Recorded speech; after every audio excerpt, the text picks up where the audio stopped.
بسم اللہ الرحمن الرحیم۔ سایہ مصطفیٰ مایہ اصطفیٰ، سایہ مصطفیٰ مایہ اصطفیٰ، عز و ناز خلافت پہ لاکھوں سلام، یعنی اس افضل الخلق بعد الرسل ثانی اثنین ہجرت پہ لاکھوں سلام۔ ابھی مکہ مکرمہ میں اسلام کا اجالا نہیں پھیلا تھا، ہر طرف شرک و بت پرستی کا دورہ تھا۔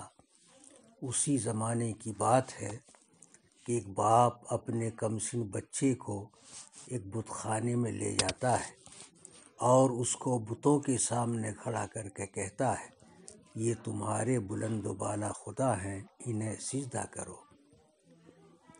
باپ تو یہ سمجھا کر بت خانے سے باہر چلا جاتا ہے، ادھر وہ بچہ ایک بت کے آگے کھڑا ہوتا ہے اور بت کی عاجزی ظاہر کرنے کی غرض سے اس سے کہتا ہے، میں بھوکا ہوں، مجھے کھانا دے۔ بت بھلا کیا جواب دیتا؟ بچہ کہتا ہے، میں ننگا ہوں، مجھے کپڑا پہنا۔ بت کچھ نہ بولا۔ اس کے بعد بچہ اپنے ہاتھ میں ایک پتھر لیتا ہے اور بت سے کہتا ہے، میں تجھ پر پتھر مارتا ہوں، اگر تو خدا ہے تو اپنے آپ کو بچا۔ یہ کہہ کر بچہ پوری قوت کے ساتھ اس کو پتھر مارتا ہے اور وہ گمراہوں کا جھوٹا خدا منہ کے بل گر پڑتا ہے۔ یہی وہ بچہ ہے جو بڑا ہو کر زمانہ اسلام میں ابو بکر صدیق اور صدیق اکبر کے نام سے مشہور ہوا۔ آپ کے باپ کا نام ابو قحافہ عثمان ہے، یہ بھی صحابی رسول ہوئے، اور ماں کا نام ام الخیر سلمہ ہے، یہ بھی صحابیہ ہوئیں رضی اللہ تعالی عنہم اجمعین۔ اس واقعے کے بعد آپ کے والد آپ کو لے کر آپ کی ماں کے پاس پہنچتے ہیں اور ان سے سارا واقعہ بیان کرتے ہیں۔ ماں کہتی ہیں، اس بچے سے کچھ نہ کہو، اس کی شان کچھ انوکھی ہے۔ جس رات یہ پیدا ہوا تھا، میں نے ایک غیبی آواز سنی تھی، کوئی کہنے والا کہہ رہا تھا، یا امت اللہ بالتحقیق ابشری بالولد العتیق اسمہ فی السماء الصدیق لمحمد صاحب و رفیق صلی اللہ تعالی علیہ وآلہ وسلم، یعنی اے اللہ کی سچی بندی، تجھے خوشخبری ہو اس آزاد بچے کی جس کا نام آسمانوں میں صدیق ہے اور جو محمد صلی اللہ تعالی علیہ وآلہ وسلم کا یار و رفیق ہے۔ یہ واقعہ امام اہل سنت سیدنا اعلیٰ حضرت رحمۃ اللہ تعالی علیہ نے اپنی کتاب تنزیہ المکانۃ الحیدریہ میں تحریر فرمایا ہے، جس کو ہم نے اپنے الفاظ میں بیان کیا ہے۔ حضرت ابو بکر صدیق کا اسم گرامی عبداللہ ہے۔ ابو بکر آپ کی کنیت اور صدیق و عتیق آپ کے القاب ہیں۔ آپ قصہ فیل سے 2 سال 4 ماہ کے بعد مکہ مکرمہ میں پیدا ہوئے اور 22 جمادی الاخرہ سن 13 ہجری میں مغرب و عشاء کے درمیان مدینہ منورہ میں وصال فرمایا۔ حضرت عمر فاروق رضی اللہ عنہ نے نماز جنازہ پڑھائی اور حضور سرور کائنات صلی اللہ تعالی علیہ وسلم کے قریب دفن کیے گئے۔ 2 سال 4 ماہ آپ نے خلافت کے امور انجام دیے۔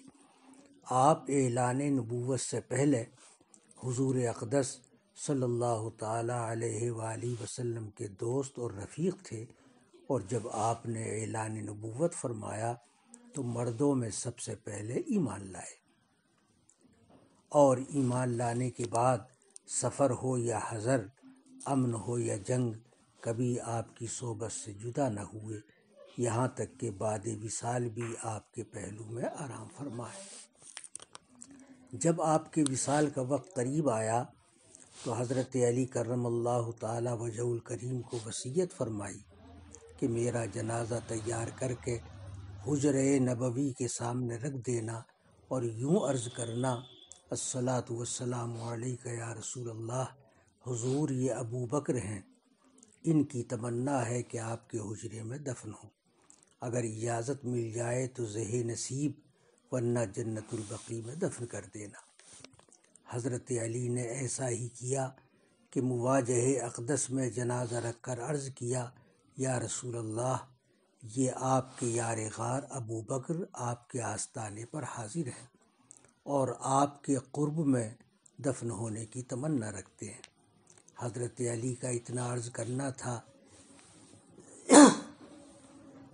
کہ حجرہ اقدس کا دروازہ خود بخود کھل گیا اور آواز آئی، ادخل الحبیب الی الحبیب فإن الحبیب الی الحبیب مشتاق، یعنی دوست کو دوست کے پاس پہنچا دو کیونکہ دوست اپنے دوست کا مشتاق ہے۔ آپ کا مقام و مرتبہ بہت ہی عرفہ و اعلیٰ ہے۔ آپ انبیاء کرام کے بعد لوگوں میں سب سے افضل ہیں۔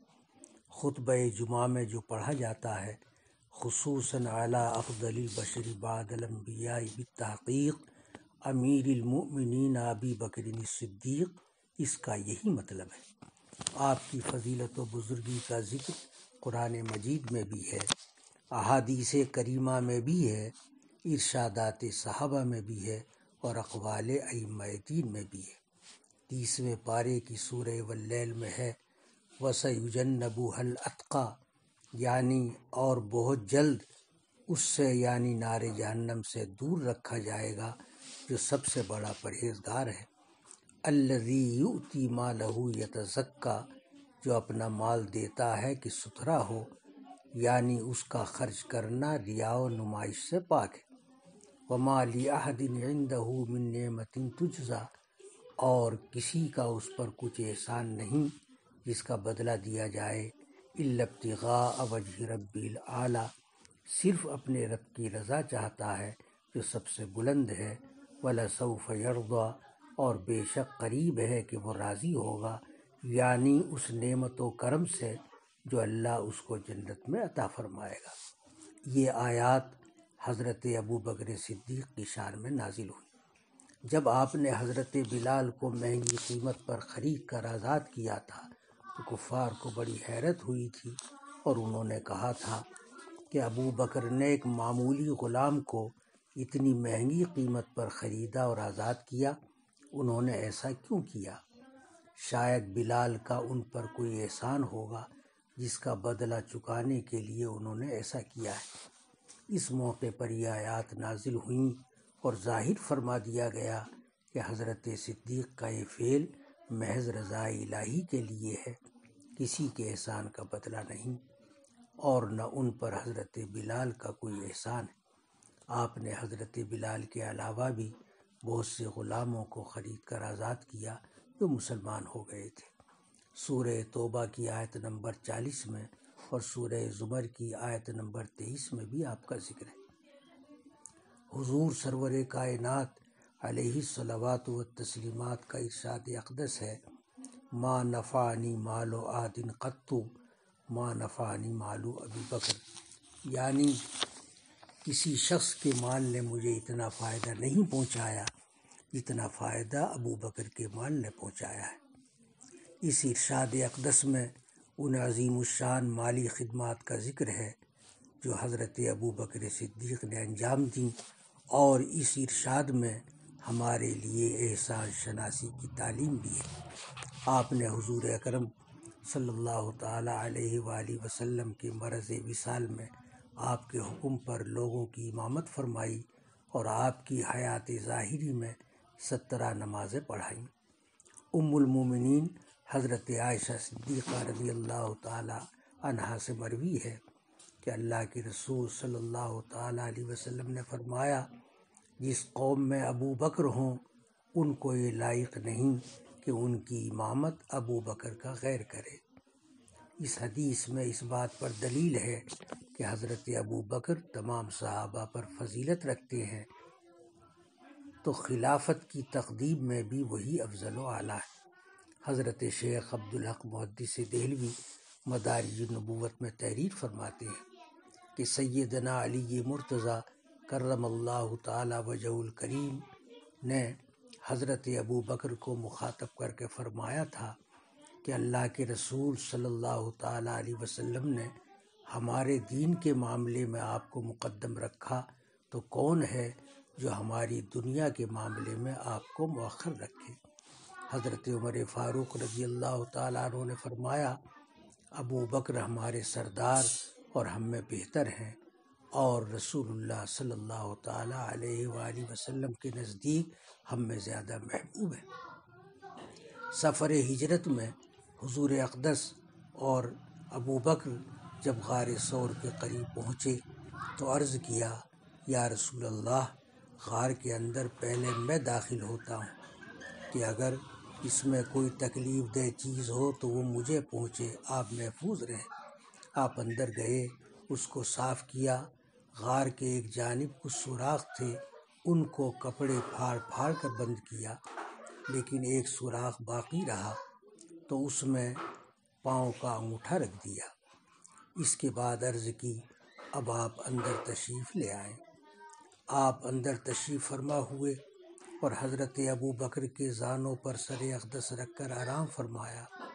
سوراخ سے حضرت ابو بکر کے پاؤں کو سانپ نے ڈس لیا، لیکن آپ نے اس وجہ سے حرکت نہیں کی کہ سرکار اقدس کی نیند میں خلل آئے گا، لیکن تکلیف کی شدت سے آپ کی آنکھوں میں آنسو آ گئے اور حضور اقدس کے چہرے انور پر گرے۔ فرمایا، ابو بکر تمہیں کیا ہوا؟ عرض کی، یا رسول اللہ، مجھے سانپ نے ڈس لیا۔ سرکار نے اپنا لعاب دہن لگا دیا تو تکلیف جاتی رہی، لیکن وہ زہر ہر سال عود کرتا، آخر اسی کے اثر سے آپ کا وصال ہوا۔